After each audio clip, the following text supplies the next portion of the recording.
if anybody reflects back to when they were in elementary school, they can think of some kid that they always thought was the class bully, or somebody that got beaten up unnecessarily. Or I grew up close by here, and I remember some of the kids that got picked on a regular basis. And sometimes you're on the receiving end, and other times you're the kid that picks on people until you get it figured out. As we sort of progressed into the 2000s, though, the number of incidents seem to have decreased, but the intensity in some of these incidents has really increased. And that's when it gets very scary, because kids don't, it's not just a playground fight anymore. Sometimes it escalates a lot further than that, where kids get hurt badly, or sometimes we see across North America killed. So we identified the fact that it was very important to give kids some tools early in their development so that they can make decisions that could perhaps steer them clear of that, or, and again, from the other side of the coin, help the kid that was responsible for that behavior in the first place. So what we do with kids, just to have some buy-in and some fun with them, is we do a thing called a swearing-in ceremony. And basically it's a uniformed police officer. It comes to a group or a number of uniformed police officers or firefighters, and we do a thing called a swearing-in ceremony where we make kids special constables. And they get a little silver badge or a colorful badge, and we teach them to stand at attention, and we teach them a secret handshake, which is very cool for them, and also to salute. And then we make them say an oath, and it's kind of like a ritual, right? Like it's like a police officer getting sworn in as a constable.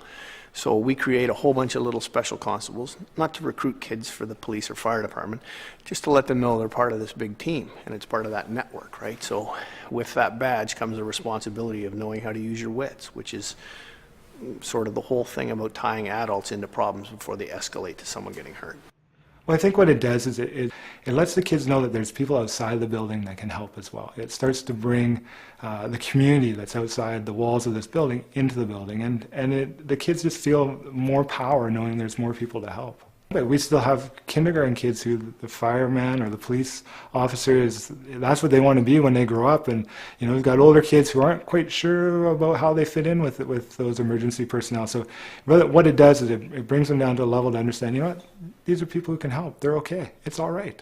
Coming into the school in front of the kids in uniform, their response is fabulous. They're engaged, they're buying into it, they're identifying with the uniform that that's just not someone coming up writing their mom a speeding ticket or something like that. We're here to help. It's an excellent first contact with the kids. It's a positive first contact with the kids, and it's letting them know that we're there for them, we're there to help them, and that we want to support them in making the right choices and going in the right direction.